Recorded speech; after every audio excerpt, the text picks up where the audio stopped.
You're live. Nice. Just getting ready for the Wing It episode number 2, everybody. Vigilante podcast episode 28. We're loading up our Instagram live right here, so give us just 1 second. Knowing we're all good. Mr. Trail Ninja. You're good. All right, you guys. Here we are. Welcome to the Vigilante podcast episode 28. We're doing another live episode. This is going to be another beautiful episode. We like to do these pretty consistently, and we like to just have some raw footage. So for this podcast, there's no agenda necessarily, no specific route. We're just gonna go everywhere.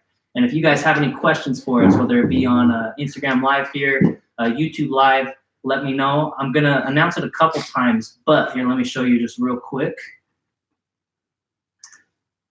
For those of you guys watching on Instagram Live, or those of you guys watching on the YouTube channel, thank you, Great Nate. We're going to be giving away our Greener Grass Juicery shirt. So Greener Grass Juicery shirt giveaway. If you guys would like to enter to win this giveaway, there's a few things I'm going to ask you to do real quick. Go follow GG Juicery. That's our cold press juicery coming out in Layton, Utah here in a couple months. We're working on things, building brick by brick, moving forward daily. So we're stoked to open that up and provide to you guys. So again, the first thing is go follow at GG Juicery on Instagram. Second thing is go follow and subscribe to our YouTube channel, which we're going to start implementing as we move forward here. And that is the Vigilante. It's the same logo as the podcast logo on the Instagram. So go follow that, subscribe. And the third and final thing in order to enter to win this giveaway is send on Instagram a personal message, any happy message of your choice to the Vigilante Instagram. Let me know you subscribed, and we'll put you in the drawing. So we're stoked to give this shirt away. And again, I'll announce that one more time at the end of the podcast if any of you guys have any questions or if there's any new viewers. Today, though, we have the Dominator with us. What's up, guys? What up, what up? We got Kel Bambro here, a new guest. How's it going? And then we got Nate the Great here as well. What's up? So it's really, and if you guys have any questions, type it up on the Instagram or the YouTube. We have the Trail Ninja running our sound, running our video right now as well. So if you guys have anything, he'll be able to relay the message, and we'll get any questions or topics talked about for you guys. Just since Kel is a new member, he hasn't been on the podcast yet before. Just want to introduce him. Thanks so much for joining us today, Kel. Appreciate you. Well, thanks for having me. Hey, my pleasure, boss. It's always good. Nate speaks very, very highly of you and just how you've been able to be 100% honest, just how you've been able to bounce back. Me and Nate talk a lot about state management and being able to control your mood and you can't always control what happens to you in life, but how you react to it, you can. Yeah. And man, Nate says you're one of the best people to be able to bounce back. Like something negative happens, ain't no thing, just slides off you like water slides off a duck's back, just definitely. Back in the top. So I wanted to ask you, before we break into your story a little bit, what helps you get there? Because like everybody's getting hit with life. Yeah, definitely. But what helps you bounce back up, and what helps you get your mood back into a positive place once life does hit you? I don't know. I've seen a lot of people struggle with a lot of things and a lot of depression in my family. Okay. I don't know. I just always just been trying to be positive for everybody else, and I don't know. It's been, it takes a lot of toll on you too. But yeah, just trying to stay focused and realizing it's not the end of the road, and right, life's still going to go on, and just keep pushing forward. That's pretty much it. Oh, absolutely. Tell me a little bit about you. I mean, I've known you for a long time, but we were never super close. Yeah. And we never really hung out too much. So tell me and the listeners a little bit about your story, and then what you're looking to achieve out of life moving forward right now. Well, grew up just like all of us here sitting at the table, just a kid in Utah growing up. Kid in rural Utah. Yeah, pretty much. And then grew up doing a lot of hunting and fishing. Grew up like that. Okay.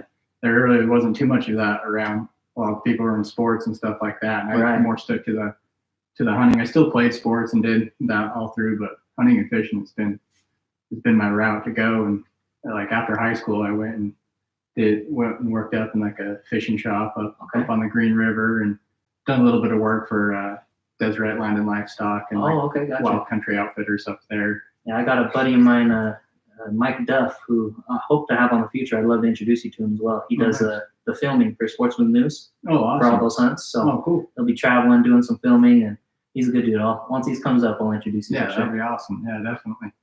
Yeah, it's pretty much just grew up hunting, fishing. That's been my story, but that's just what I. No, I love it. Have you heard? Go ahead. Tell them how we became friends. Oh, geez, yeah. Well, me and Nate didn't start off liking each other too much. It was like 4th or 5th grade. Nate came to Midland and started going to school. And I remember we were playing football at recess one time, and it was my football. And I actually told Nate that he couldn't come over. Then somehow that same day, he ended up at my house after school playing. And there's all the neighborhood kids jumping on the tramp, and Nate being the same size he is right now, 6'2", whatever, being huge, and Junior high, little 4'10" back in the day. He was being a bully on my tramp, and I wasn't going to take it. So I tried to tackle him one day and put all that wrestling, that we learned up there at Roy to use. And, a little wrestling. All 3 of us wrestled together. That is, yeah. Then all I got to say is I took Nate down, but it didn't last much longer. Pulled me in half, and I started crying. I went inside, told Nate he had to leave, and he actually came inside and gave me a good old apologies, and we became best friends after that. And we actually grabbed the airsoft gun and went and started shooting all the other kids who were outside. Okay. So I got on the bully side after that, I guess. And after that, he figured out that he likes to fish, and I was the only other kid in Roy that liked to fish, and that's pretty much how we built our friendship. Is our mom's just driving us around every day, all the way out to Bear River. Shout out to Kathy Jones. She was a champ back in the day. And she would drive us 2 hours just to go fish, and she'd sit there and just read a book. And really, yeah, the whole time. Every weekend. What is it about hunting and fishing that you just love? I don't know. I've never been real spiritual or nothing like that. Yeah, that's about the closest thing to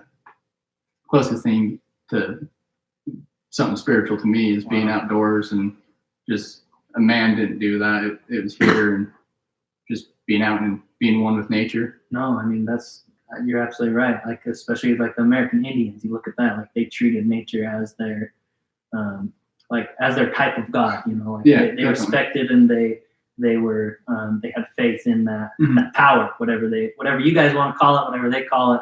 But no, it's real. Nature is a real thing, and that's another reason. Like Ralph Waldo Emerson, if you guys go study him at all, he was one of the best in English literature. He did the same thing. He went out and stayed in nature for just all by himself a long time, and writing essays about how nature's laws work. And that's something that I didn't know growing up, and I've just found out through reading, through studying, and then reflecting back on my experiences in nature. It's just it's a raw power, man. Yeah, I definitely do need to do a lot more reading and writing. But, there's experience stuff out there that you would never even imagine. Right. And just stuff that you can even think of. Right.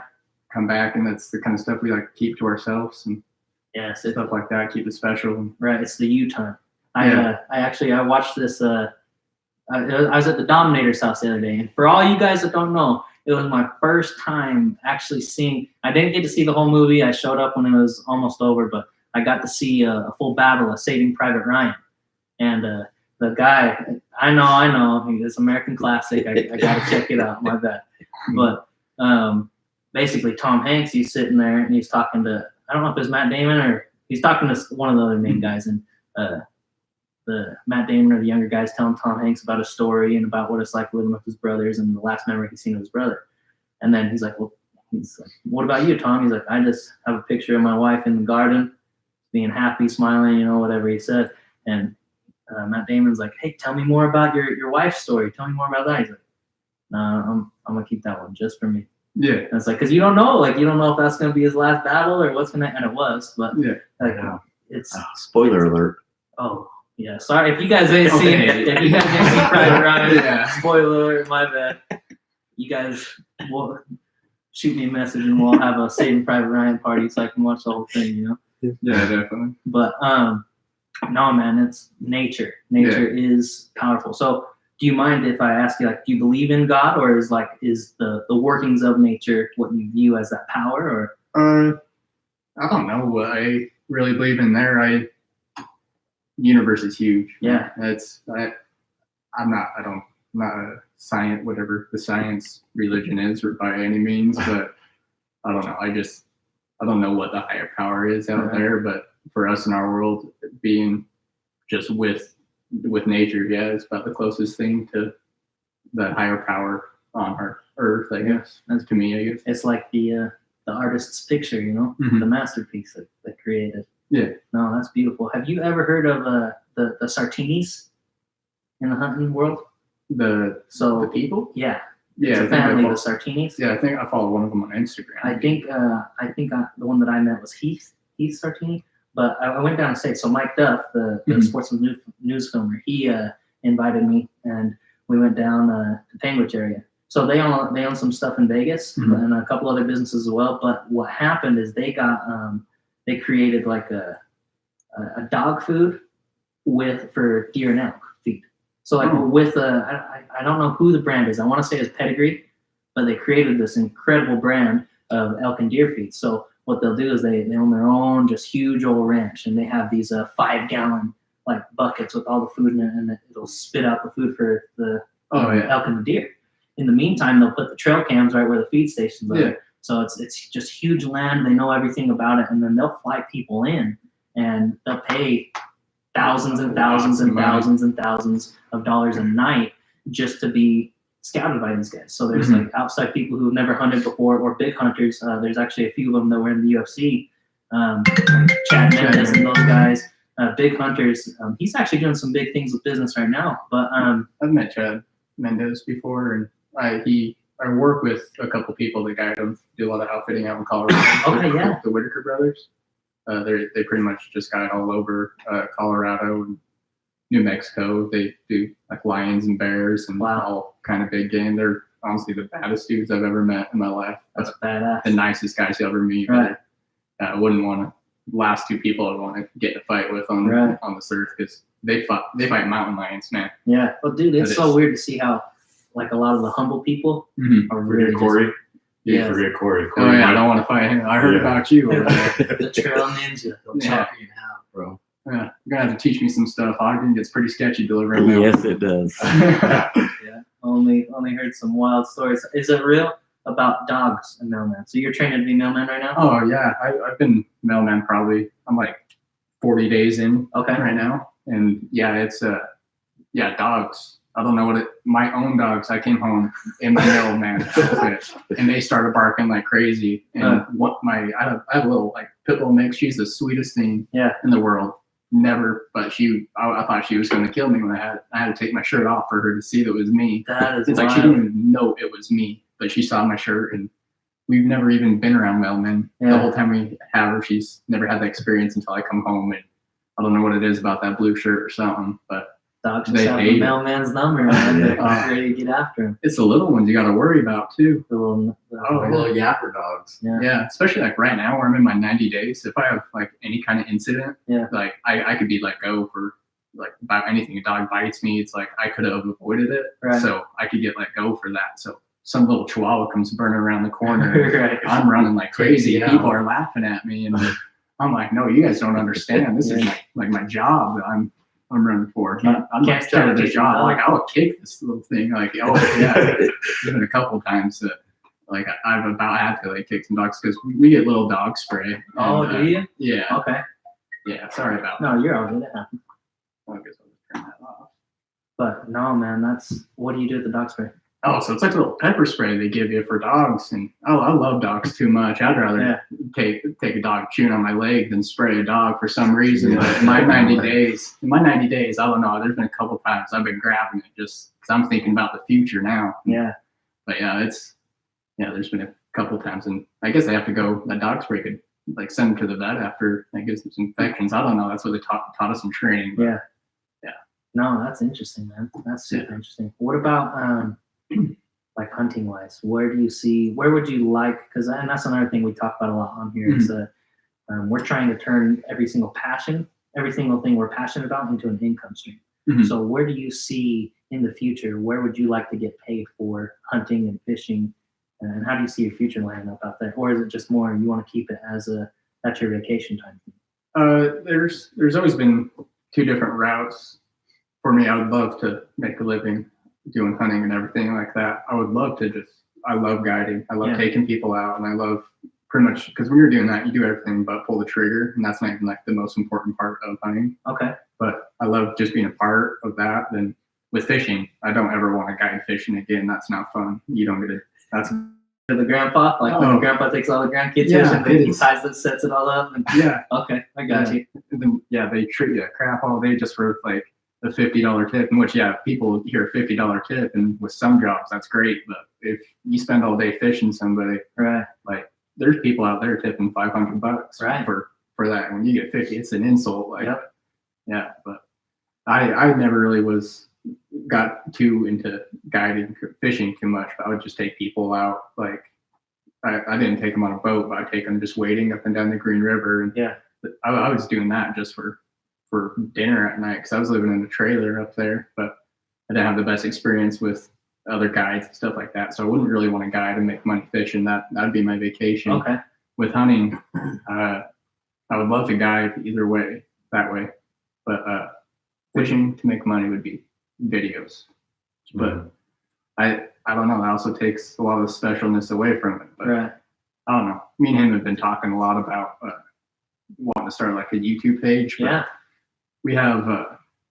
we just seen a lot of people get really into, once they get a lot of followers, they lose what's special about going fishing and stuff, and takes what's special away from it. You lose like takes the joy out of it. Yeah, and you lose people like you fished with, because some people, they don't want to have their spot on social media. And like we know some really good spots like fly fishing, bass fishing, just stuff like that. Like we have some really nice honey holes, and if you look at our Instagrams, you can see like some of the fish we're catching. But it's kind of like, we've been like gifted these spots, and it's kind of hard to take like a YouTube and show everybody and then have it come back and it's like shit fishing, because there's so many people there and you can't ever fish it all day long.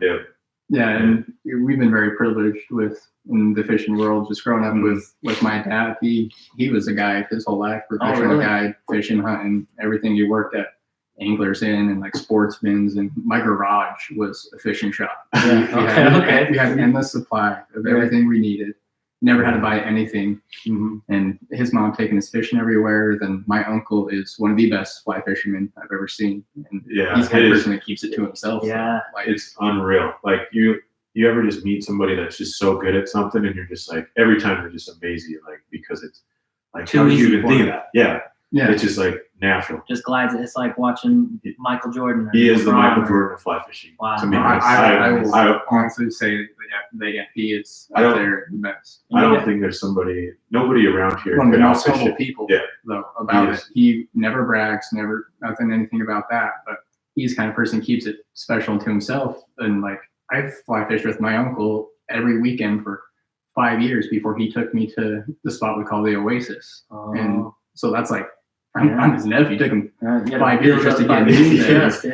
Just to get me there and just to make sure. And then and that's a spot that like it's not too far away. It's a day trip away. Like you could go fish it in a day, but we like to save it, like to only hit it once or twice a year, just because it's that special. It's in the state. That's all I'll say about it. All right. When you're there, you don't feel like you're in the state. Like the water is turquoise. It's like so clear, and like you sandy bottoms, and then you catch the most beautiful fish out of there too, and big fish. It's just like a world-class spot. It's so overlooked by so many people, and it's a secret spot, and then I don't know, it's gotten there's a long story behind it. I don't want why is it overlooked? Like, does it look like it wouldn't be very good, but it really is, or is it just missed, like that people aren't seeing?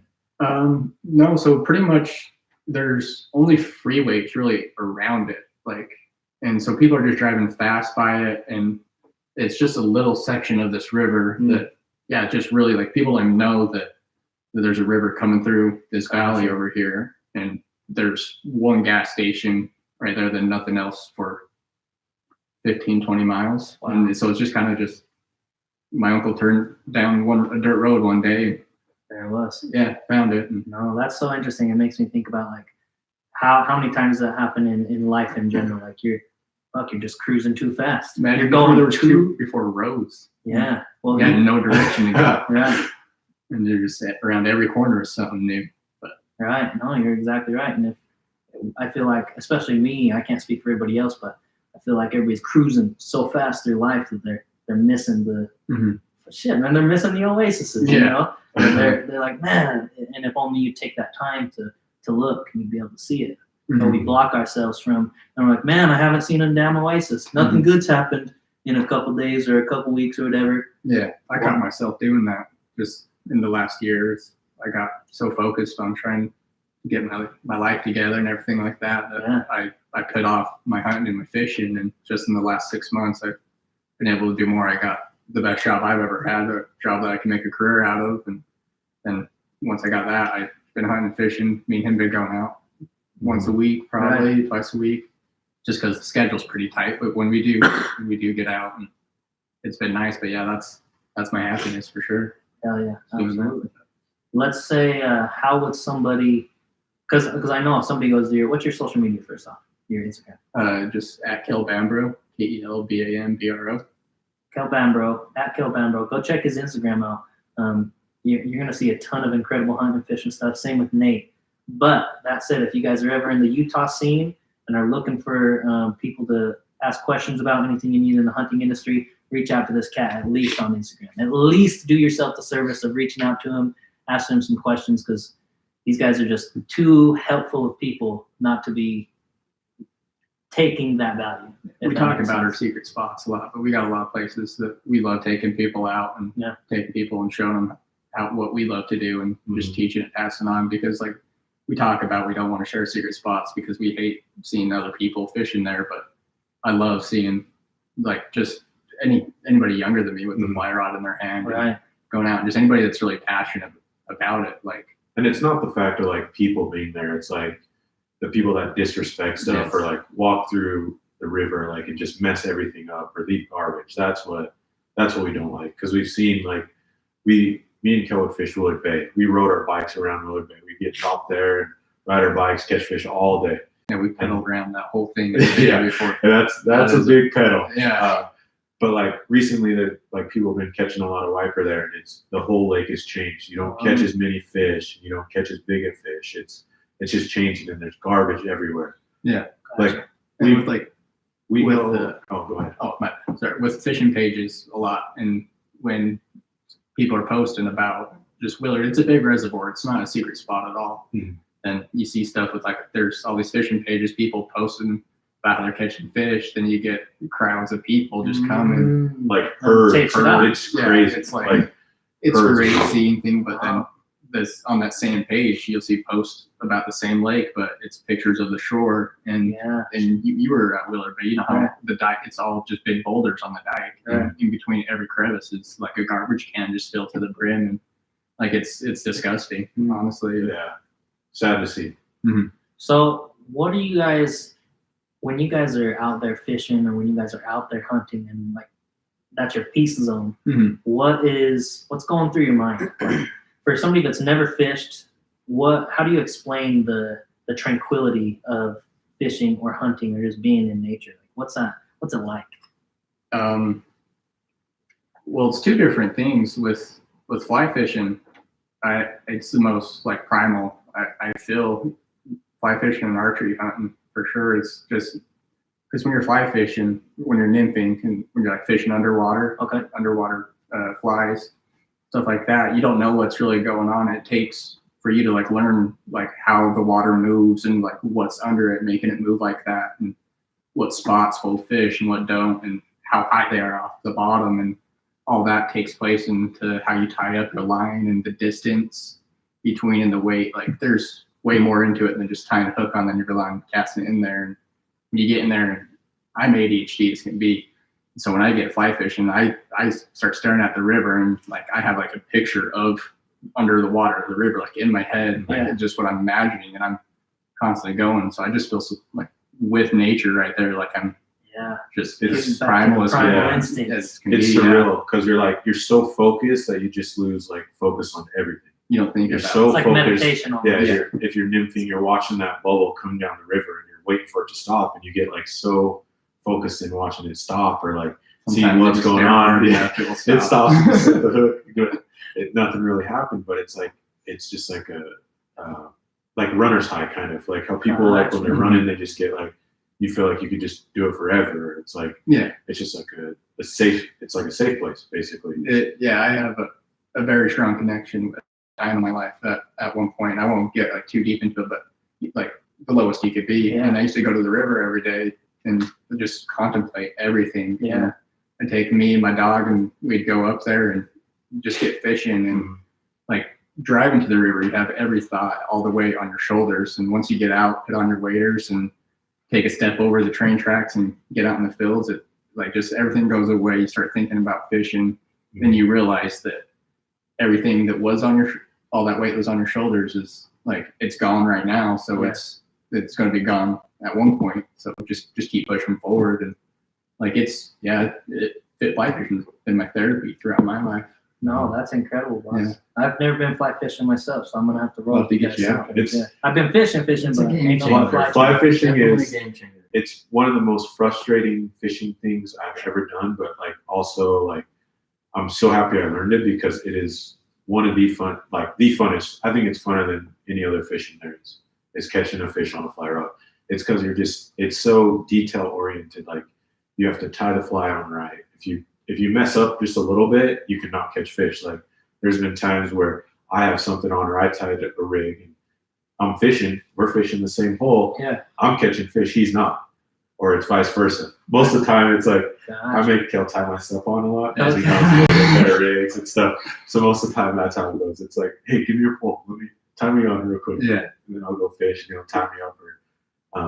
But it's just like you can tell like there's like an experience, like there's big gap differences basically on like experience, like, and it's like there's levels to the game. There's so many levels, and it's like, but I don't think there's an ending level either. There's no topping out.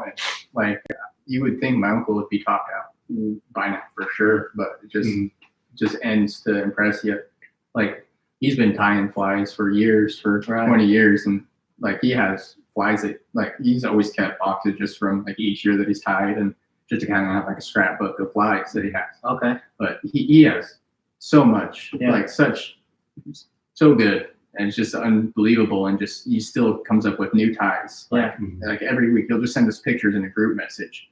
And be like, I came up with this. What do you guys think? And they just to like the smallest little thing you'll ever see, and he puts so much detail to make it look like a little water insect. You can't.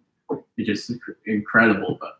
Yeah, there's definitely levels to the game, and never ending though, for sure. But 100%. No, always move forward, always getting better. What do you think about hunting, Dominator? It's fun. Yeah. You got a tag this year, didn't you? I did. Congrats, brother. Congrats. Hey, I've never hunted for deer, but I've always fished and duck hunt. But I told myself, you know what? Let's do it. Let's go this year. I'll see how it goes. Get out there and do it right, though. Why do you want to hunt, Dominator? For the food, bro. It's food in my belly. That is some of the best. That's as organic as you can get. Organic, grass-fed, elk, deer, buffalo, bison. Fresh. Yes, fresh to death. And for us, like why we hunt, at least me and Kel, is it's not for like, man, I shot the biggest deer. It's like meat. Yeah, well, it's eating it like it's meat, but it's also just the experience. Like, I would love to go out there and shoot the biggest deer every year, but I'm not worried about shooting the biggest deer either. Like when me and Nate have the same deer tag this year, we've been hunting with each other for the past 3 years now, and just I look forward every year. Like we call each other like at random times and just, dude, we got to set up a trail camera right here, and we got to do this over here. We got to set up some bait over here. Just this starts like so the season's like August 17th through like September 17th or something like that. It's about a month long, and for September 17th when it's over, we're texting about next year and talking about it. Just so fun, but it's all for next year. Oh, hey, don't worry about it. First off, get you a deer. Yeah. Get you a little October 9th, bro. October 9th. Get you a little buck. Hey, I'm good with anything, bro. You got a question? Oh, question. Heidekins 55. Okay, Heidi, how's it going? How much does Kale charge for guided hunts? That's a great question. I'd personal message him, honestly, Heidi, and talk to him and see what's going to be the best fit for both of you guys. But this cat gets results. Nate the Great and Kel, they get results. That's what's so cool about them. Is if you decide to start rolling with them or get educated, you can just see from their Instagrams that they're doing the things right. And that's what they're saying. Like they want to be able to help mentor. They want to be able to help get people to the next level, whatever level you're currently. Repeat the question in case they didn't hear me. Oh, okay, yeah. And then just so if you guys didn't hear the Trail Ninja, we had Heidi reach out to see how much does Kel charge to Guy. And like I said, Heidi, personal message him, see what he can do for you. Hell of a guy right here and getting results. Thanks so much. Thanks. You're a real one, Heidi. Thanks for all the support. But yeah, let me ask you this, Kel. What do you, and all you guys actually, what do you guys think about some of the people who have never hunted or who say, man, hunting's bad, or like save the animals type of stuff? Because just like you were saying to Dom, like respect the hunt. What did you mean? Like, well, everybody doesn't have to. Everyone's entitled to their own opinion, and I'll never like get mad at somebody for saying that hunting's bad or anything like that. People do whatever they want, but it's their own personal thing. I know that's never gonna change anything for me, but what it means to respect it is just have a reason for why you're out there. Don't feed like all the people are saying it's bad. Don't give them a reason to say it's bad. Show them that it's good and that we're out here, and that conservation and all this management, it's going to actually keep animals around and to have the best population around and grow the biggest deer and everything like that. All the money that, like you talked about, that guy that spent thousands of dollars for all that hunting, like Deseret, like I don't even know the prices anymore, but I think it's like 25 grand just for a deer and like 35 or something for an elk. But all that money goes back in to the land and to everything like that, and keeping nature how it should be. Yeah, and to respect it is just always leave everything better than what you found it. Everything like that. And nature wasn't a man. It wasn't made by man, so it's not our place to go out there and ruin it. Just respect it. I love that. No, I love that a lot, and that's so interesting. It really, like, you remind me of an old school American Indian, Kel. Because just because like the Indians would go hunting, let's say they'd kill a bison, a buffalo, they would use every single piece of that animal. They would respect that animal. Yes, they had to kill it in order to survive and feed their family and their tribe, but they're respecting that animal, and they're not. They understand. Or another example here is Wagyu beef. Wagyu beef, if you've ever heard of that, it's in Japan. Nate got me on this because he's a foodie. He loves the food. But they're some of the most expensive beef steaks you can get, and you can track them all the way. That big or something? No, I'm just talking. They come like a regular cow, right? Most of the time, you can only afford that big. A little piece, little baby guy. But it's just a taste. Just a taste. It's, go ahead. It's the marbling in the meat. So like it's basically what makes it tender is like all the fat marbling in the meat. Is it like more fat than meat? Like, what's the ratio there? Yeah, pretty much. If it was like the ground beef, the 80-20, it's probably like a 60-40. I don't know. Yeah. I don't know. 50-50, 40-60. How do I turn the camera? I don't know. You just have to hit in the top right corner the flip button, flip screens.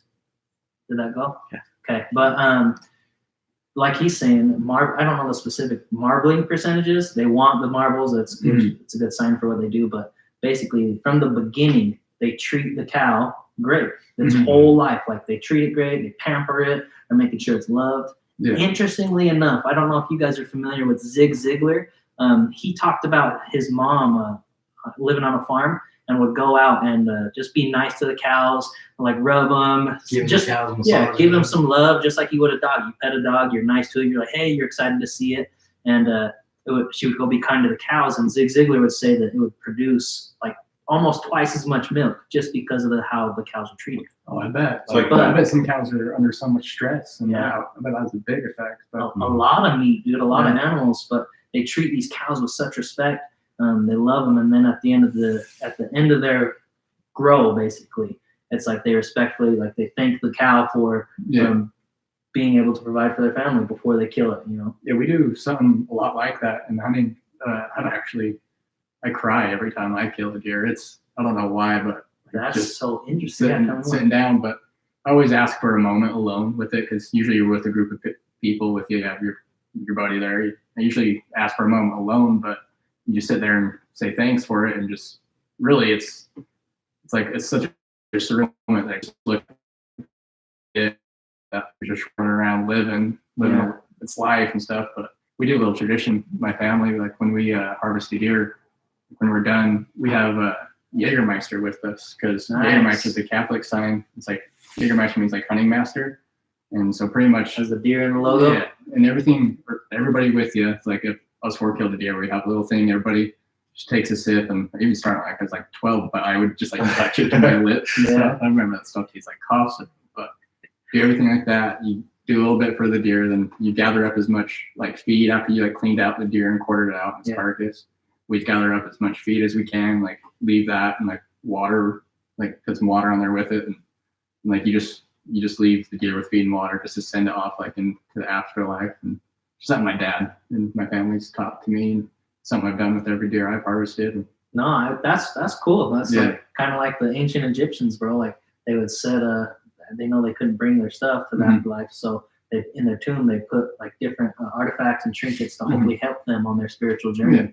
No, that's even from like the big deer that we kill, and even down to the little guys that we just shoot for meat on the last day. It's like we treat every deer the same. It wasn't always so like touching to me. Like it took growing up and maturing a lot. Like because growing up hunting, when you're a kid and in a hunting family, you're a little bloodthirsty. Yeah, you just want to go out there and shoot stuff. And I remember like I get like gut sick thinking about like we used to go out and just shoot like ground squirrels, pockets, just like crazy. And now it's just like, I don't know, you just grow up, you don't become as bloodthirsty. Then when you start learning about some stuff, honestly, it's when I actually smoked pot. After that, I became a little bit like a hippie, true-hearted, and like just took the bloodthirst out of me, and actually got a lot of respect for a lot of things that I started taking. Wow. What was it about pot that helped you change your perspective on hunting?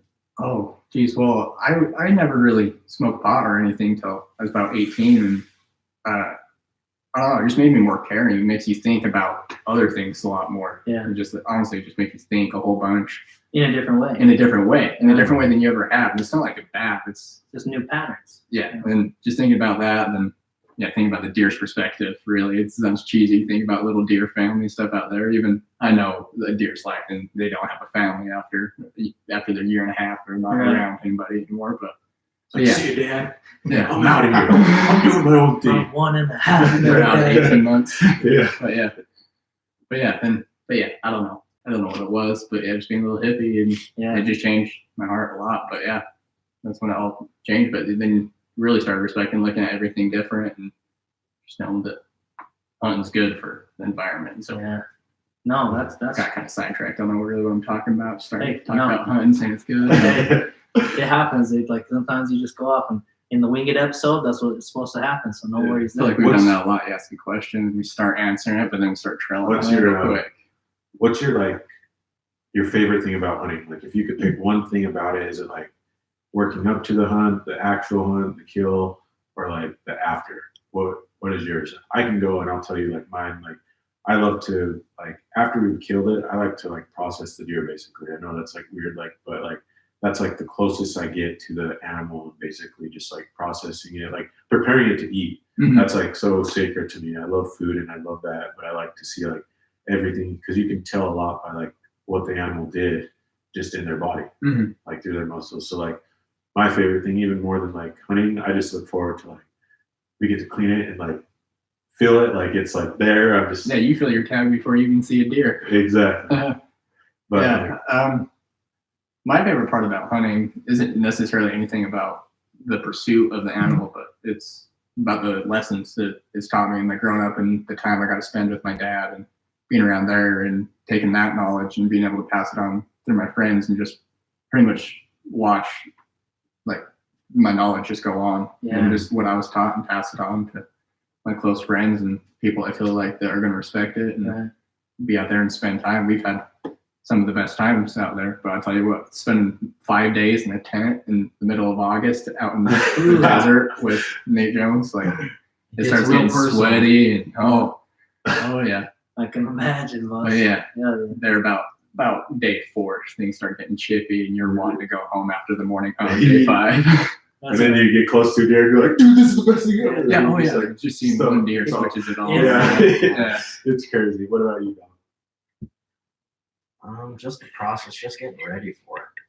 Just giving you that rush of, ooh, we're going out. Let's Hell go. yeah. Yeah, I've been Even more if you pumped. don't get anything, it's just like just going, Mhm. just getting ready for it, and just going with the people that you're going with.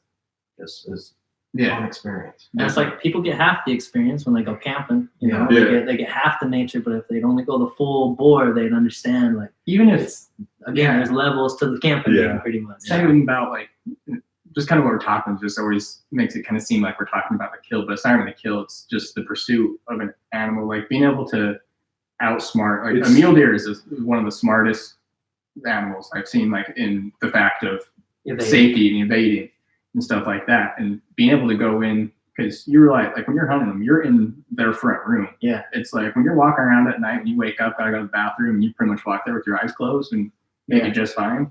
It's like the deer's like that, just around the mountains. It knows what turns to take, everything like that. You hear that little crack in your house and you look? Right. That's exactly what a deer does. It's just like that, but being able to go in there and like being able to sneak in on a mule deer and harvest it, like with that deer not knowing you're there until after it's shot, is like one of the most satisfying feelings. Yeah. And just being able to pursue, just knowing that you outsmarted it, that like just leading back to the primal thing, like and going back archery hunting. Like I've hunted stuff with a rifle.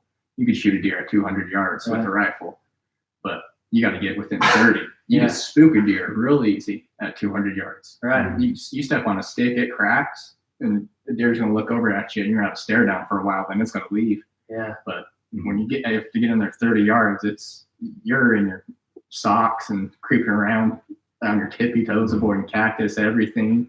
You're in some of the most awkward positions, just sitting there. Like it's like one of the most brutal things. Also, like so you put your body through, like it's a workout just stalking a deer. And we go through some nasty country and put miles up on the boots for sure. It's a test, and it's like me and Killer in this same test together. If I fail, he fails. Yeah. Like it's like you're all united in like the one, but it's like it's kind of like your own thing, but it's like that's like the experience you get is like just the testing of each other. You're trying to prove yourself to yourself. Yeah. Like it's like about it, not to nobody else, but it's about pushing each other, and we're just there to keep each other going. Right. Just teamwork it out. No, that's badass because just like you said, it is a pursuit. And I mean, that goes a lot with goals. Like, people set a goal and you're having the most fun and the most excitement on the way up to the goal. It's like, I don't know if you guys have ever done something, accomplished something, and you get there and then you're like, oh shit, well, I did it. Like, well, what's next? Now? Yeah, so it's High like, school graduation. right. No, for real. So now it's like, what's next? And everybody's looking for that what next. They're not looking, the end result's great, but it's temporary and it's short and it's the pursuit. For example, you talked about just tying up the flies and stuff like that, and that's your meditation type thing. That's your piece. Like walk into the Take river. that same thing that you made and go out there and have it produce on catching fish. Is very satisfying. And I've tied flies. I'm not near the level. I've tied some of the most basic flies, but some of the easiest flies that my little sister could tie. Yeah. Like just even when you tie one of those and go out there and have a killer day on it, just knowing that you made it and that you put together everything that you're fishing with, and everything by your choice and your knowledge, and you're going out there and like it just and you reap the rewards. Yeah, you get the rewards. It's nuts. We talk about peace, but it is also one of the most frustrating things I've ever done.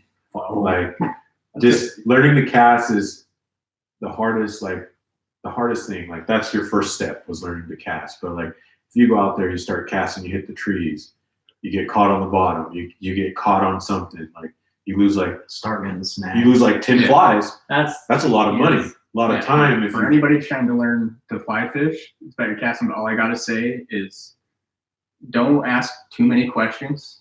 Get the basics down, but just go out there and try it. You're going to mess up. You're going to get your stuff all tied up in a little ball. It's going to be the most frustrating thing ever. What I suggest is it's going to be a lot easier just to clip that all off and tie on a lot of new things instead of sitting there. I've sat for an hour before I'm tying the biggest cluster just to tie it, to cast that into the water and break it. And retie it. Because when it gets all tied up in a knot, you untie all that, your line is just weird as can be. And you go out there and you hook up and just snap, and then you have to retie the whole thing anyways. You just got out of the situation. Learn by your mistakes. Definitely.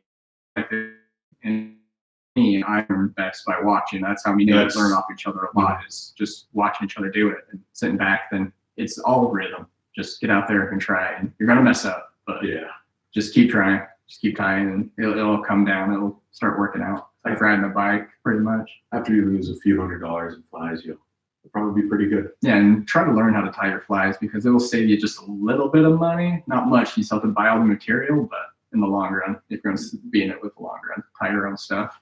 Definitely, but still fun. Raise your own chickens, grow your own feathers.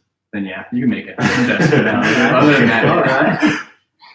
You know, I was actually, a buddy of ours has some chickens, and they're not like too much crazy maintenance. Yeah, they're really not at all. My uncle's been raising chickens for a long time. He's just always hasn't had to pay for an egg in years, and that's You're stacked. Yeah. More eggs than you can eat. Yeah, he gives the whole street that he lives on. There's probably 10 houses on the street, but he supplies everybody with eggs. Everybody's getting eggs. Yeah. You get an egg. Yeah. You get an egg. Hope for Winfrey eggs. Yeah, definitely. No, I love that, man. Back to what you said about marijuana, though, just getting prepped up. It's weird because I feel like everybody has their own rituals, but for me, it's not even like one of my most meditative places. If I've had a long day, or just life is just hitting you all day, and you're trying to go left, it blocks you left. You try to go right, it blocks you right. It's just like, man, you just gotta, just like you said, get through it. I like to, when I'm breaking down a cigarillo or a blunt or something, getting ready and prepped. That's my meditation zone, dude. Like that's one of my favorite things. It is one of my favorite things too. Is getting prepping, just like you said, prepping that nice fly, and then you go get the results out of it. I'm working hard because there's a little bit of an art to rolling. Oh, there definitely is, for sure. There's, because in every little smoking group they have, there's usually a designated roller. Yes. And for my first year of smoking, I always just watched people roll and thought it was like pretty cool and whatnot. Then I just started doing it, and I was like, oh, I want to be the roller now. Right? Yeah. I'm the captain now. Then I started just rolling up everything good. I got real good at it, Yeah. and started doing all crazy sorts of stuff. But yeah, I know exactly what you mean. But That's probably the calmest time in a day. Is all right, everything, all my goals are accomplished, all my tasks are complete. That's very important though. When it comes to smoke pot, because with me, I've been very bad with it. I will not say that I have a very addictive personality. Me as well. And I know pot, they say, isn't addictive. Like, I'm not gonna like fiend for it or go into a seizure because I haven't had it or anything like that. But it's the habit. Yeah, it's a habit. It's like it's got me into smoking an e-cig, and now it got me a nicotine addiction. Right. And now it's just like, but yeah, it's just the act of smoking. Anyways, it's very bad. You could smoke way too much. Use it, don't smoke it, don't let it smoke you. Because I was getting smoked for a while too, boss. And the same thing, it's like, it gets easy to, especially if you're basically in a good spot, a good position, it gets easy to just start getting in that flow of things. So now it's like, I have to set it as a reward system because it's an amazing tool if you use it correctly. For example, I think differently. I solve problems differently. If I'm stuck on a problem, I can prep down, roll up, smoke, relax. Like, oh, okay, there's 30 different angles I can look at this. I kind of forget about the problem a little bit. That's how I solve it. Wait, there's a problem? Wait, what was the problem? Then you don't fix it, then you find the problem when you're sober again. Exactly. I gotta smoke this one. Get back to it in a couple days again. So now it comes down, like, are you roasting to get away? Are you roasting because it's a negative thing? Or are you roasting to help you? Yeah, so many people told me that when I started smoking, and I always thought I was doing it right, but I never was. And I would say I never started smoking responsibly until probably within the last year. Gotcha. Okay. I also to say I smoke about every day almost. There's some times that we make it through the day without, but we go through the day. Don't tell Jason. Tell him what. But anyways, like we go through the day, get everything done, come home, relax, eat dinner, everything like that. Yeah. just to go to sleep if you want to. There's no harm in it. Yep. Where I'm not going to forget. Right. So because I forget about a lot of things, and so that's my biggest thing is You- finding the time to do it and when. Right. And being responsible with it. But yeah, it took me a long time to learn that. And Definitely did. Like he kind of gives an understatement of like how much he smoked. Like it was like everything we were going to go do, he was on. Okay, let me smoke first. And it was like we can't even fish, man. You just want to smoke. yeah, but For a while, but then times it is too. okay. That's It is, when but it is the best It fishing. is isn't it? definitely. Yeah. But it was just like every time you had like came with us, he was like, "You smoking?" So it definitely It smoked. put a damper on It put a friendships. damper because Yeah, of for sure. how much.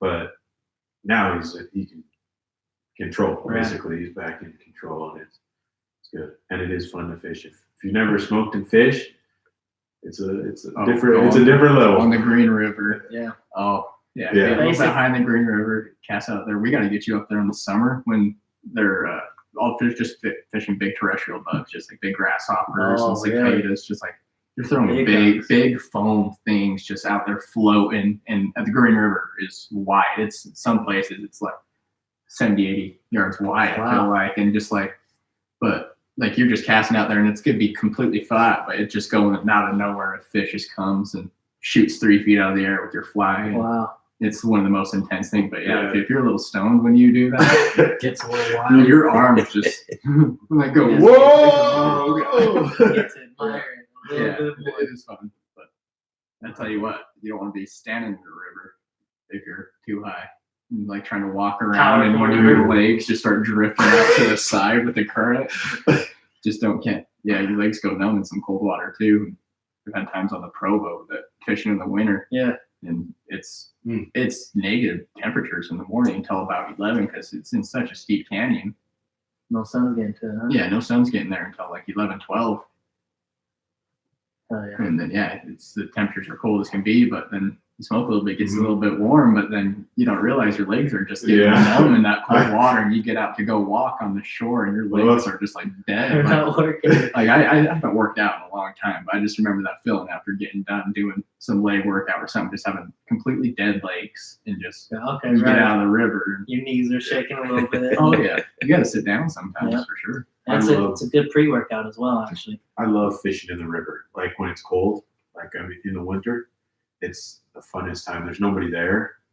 If you could get But bundled if up you and could- stay warm, Yeah, it's great because fishing could definitely be good and you can turn on for sure. And it's sometimes that's you want to be the first on the Provo. Definitely, Besides yeah. the Provo, there will be people on the Provo, but it is some of the best times. But I'll tell you what though, ice fishing this last year, we took a year off the river this last winter and found ourselves in some ice tents with some heaters and stuff out there.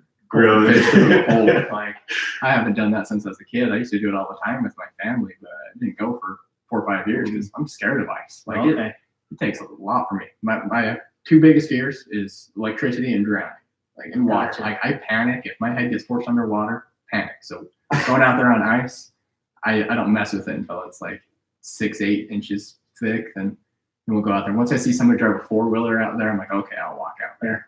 Get out there, but we get out there and we've been out there fishing up at Lost Creek. It's been a blizzard and it snowed 2 feet while we're out there. And Wow. it's been You're in the tent, sweat. and Take you're all in your there, clothes off. your t-shirt, they're jamming. You got a little bit of hot box going. The tunes, the hot box, and Yeah. the fish. We got Some way waves, I yeah. probably dropped like $500 this last winter on ice fishing gear, buying fish finders, and Tents, Okay. augers. We got so set up. You would think we were ice Party fishing on the for like lake. 10 years now. I probably one day I probably lost like $1,200. You know, dropped my new iPhone X in the hole. Oh, You know, you got Within this the little. first like half little- hour. He's like, all right, It's I a- want to go. wow.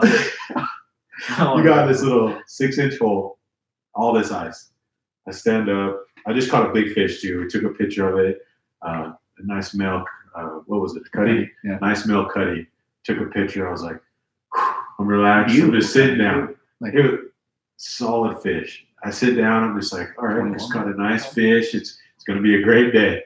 Sit down. I'm like, all right, well, let me get some stuff going. Stand up. I got the 6-inch hole. My phone just goes straight down. It didn't hit the ice. Nothing. Just straight down the hole. Splash. Nothing but that.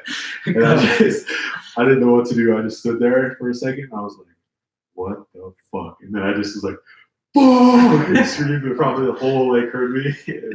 When I talk about one of the best days we had ice fishing, it was legit the best day we had ice fishing this last year. And Nate I never seen somebody so struggle so hard to have a good time. Yeah. Like he was having well, I don't know if he just wasn't want to have a good time because he was pissed. He wouldn't be happy because he knew he had to be pissed about the phone at the same time. Yeah. So it's still we got to be by 2:30. I got to go to get the phone. I was like, hey, come on, we're fishing good. You'll be all right. Get one tomorrow or so, or we'll make it in time. Let's just fish till 3:30. I'm still catching fish. As soon as it hits the bottom, we're catching fish. It was nonstop fishing. And Nate was wanting to leave every 30 minutes. But then he'd be catching fish. We'll stay a little bit longer. Okay. So, all right.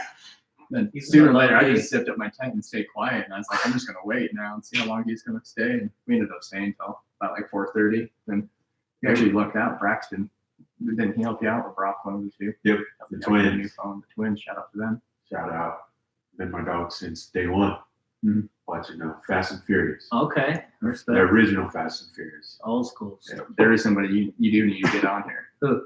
My friend Cody Whiteleather, Oates. He's a rapper. Okay. I've never seen somebody more passionate about what they do. Okay. And I'm not even into rap. I like his music a lot. Gotcha. But he's really passionate about what he needs, and I feel like he deserves. He's a good kid. Is he? Good. Yeah, I feel like he deserves some exposure too. Well, for sure. let's talk to him. Let's see if it's the right fit and go from there for sure. Yeah, we can, and that's the thing is, with the Vigilante podcast, we always just want to be coming to people raw, giving some raw value they could take home.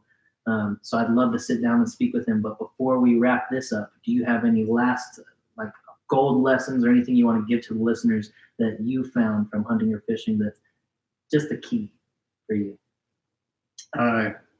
Keep things to yourself. It makes things a lot more special. Interesting. Keeping things to yourself and find a select few people that you share things with, and keep your circle small, and you have some of the best experiences. Beautiful.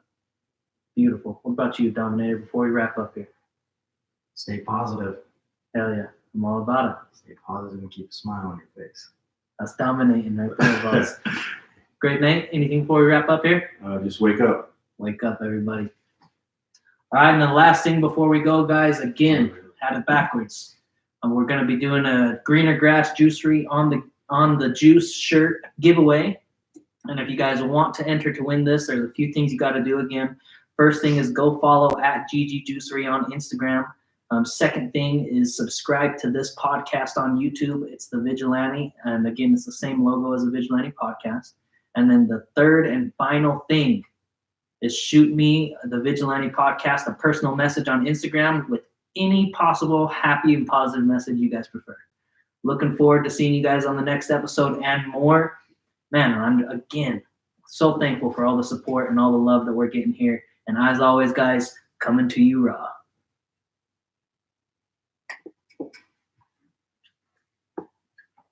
We're doing 15 minutes of Yeah. Huh? You're good. Are we good or? Good song, bro.